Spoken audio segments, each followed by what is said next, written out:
पश्चिम बंगाल में सत्ता परिवर्तन के बाद हालात लगातार बिगड़ते नजर आ रहे हैं। राज्य के अलग अलग इलाकों से हिंसा, आगजनी, तोड़फोड़ और कब्जे की खबरें सामने आ रही है। कहीं पार्टी दफ्तरों में ताले लटक रहे हैं, कहीं बुलडोजर चलाए जा रहे हैं, तो कहीं ऐतिहासिक प्रतीकों को निशाना बनाया जा रहा है। सबसे चिंताजनक बात यह है कि अब तक इस चुनाव बाद हिंसा में 3 लोगों की मौत हो चुकी है और राजनीतिक दल एक दूसरे पर गंभीर आरोप लगा रहे हैं। आखिर बंगाल में क्या हो रहा है? क्यों कानून व्यवस्था पर सवाल खड़ा हो रहे हैं? देखिए हमारी ये खास रिपोर्ट। आदाब, नमस्कार, आप देख रहे हैं मंथन टुडे। मैं हूं आपके साथ उज़मा। पश्चिम बंगाल जहां सत्ता बदली, लेकिन उसके साथ ही बदल गई जमीन की यह तस्वीर। उत्तर 24 परगना के बागदा में हालात उस वक्त तनावपूर्ण हो गए जब रंग घाट ग्राम पंचायत और दहड़पोटा सहकारी समिति के दफ्तरों में ताले लटके मिले। आरोप है कि बीजेपी समर्थकों ने इन दफ्तरों पर कब्जे की कोशिश की और दीवारों पर बीजेपी और कमल का निशान बना दिया। स्थिति बिगड़ती देख पुलिस और केंद्रीय सुरक्षा बलों को मौके पर पहुंचना पड़ा। करीब आधे घंटे की मशक्कत के बाद हालात काबू में आए और ताले खुलवाए गए।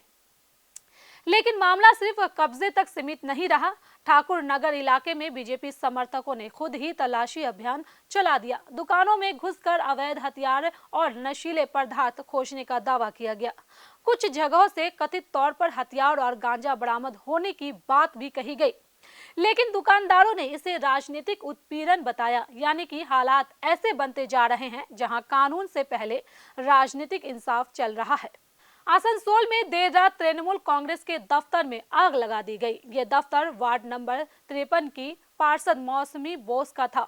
आग इतनी तेज थी कि पूरा दफ्तर जलकर राख हो गया और पास की दुकान को भी नुकसान पहुंचा। फायर ब्रिगेड ने मौके पर पहुंचकर आग पर काबू पाया।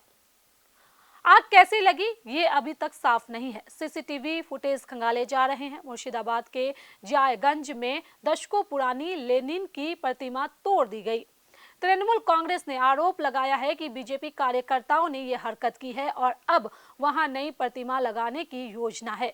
बीजेपी समर्थकों ने प्रतिमा गिराई, ये एक सोची समझी साजिश है। वहीं बीजेपी ने इन आरोपों को खारिज करते हुए कहा कि इस घटना में उनका कोई हाथ नहीं है और ये किसी अज्ञात व्यक्ति की करतूत हो सकती है। नदिया जिले में कांग्रेस ने एक कदम आगे बढ़ते हुए टीएमसी के दफ्तर पर कब्जा कर लिया। कांग्रेस का दावा है कि यह दफ्तर पहले उनका था, जिसे टीएमसी ने कब्जा कर लिया था। चुनाव बाद हिंसा अब जानलेवा हो चुकी है। अब तक 3 लोगों की मौत हो चुकी है। कोलकाता के बेलाघाट में टीएमसी कार्यकर्ता की हत्या, भीरपुर के नानूर में टीएमसी कार्यकर्ता की हत्या, न्यू टाउन में बीजेपी कार्यकर्ता की मौत। हालांकि इन मौतों को लेकर दोनों पार्टियां एक दूसरे पर आरोप लगा रही हैं। पुलिस का कहना है कि कुछ मामलों में आपसी गुटबाजी और विवाद भी वजह हो सकती है। कोलकाता के ऐतिहासिक न्यू मार्केट इलाके में हालात उस वक्त बिगड़ गए जब बुलडोजर के साथ आए एक समूह ने टीएमसी के दफ्तर को निशाना बनाया। दुकानों में तोड़फोड़ हुई, व्यापारियों में दहशत फैल गई और लोगों को अपनी दुकान बंद करके भागना पड़ा। पुलिस की मौजूदगी में बुलडोजर चलाया गया। ये लोकतंत्र के लिए खतरा है। टीएमसी ने इसे बुलडोजर राजनीति करार दिया है और बीजेपी पर हिंसा भड़काने का आरोप लगाया है।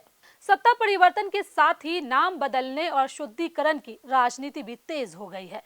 बारासात में सिराज उद्यान का नाम बदलकर शिवाजी उद्यान किया। मस्जिद बाड़ी रोड अब नेताजी पल्ली रोड के नाम से जाना जाएगा। एक कॉलेज को गंगाजल से धोने की घटना भी सामने आई है।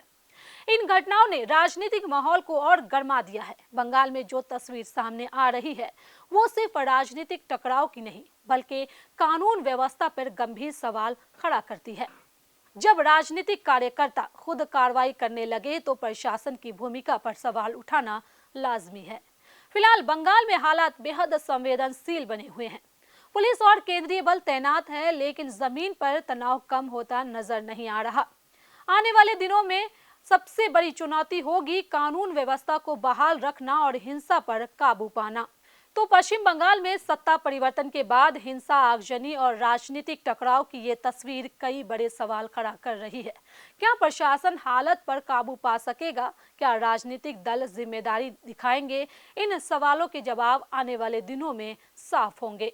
तो चलिए फिलहाल इस खबर में बस इतना ही। देश दुनिया की ऐसी राजनीतिक खबरों के लिए बने रहे मंथन टुडे के साथ साथ ही हमारे चैनल को लाइक करें, सब्सक्राइब करें, फॉलो करें और निष्पक्ष पत्रकारिता देखना है तो देखते रहे मंथन टुडे। बहुत बहुत शुक्रिया।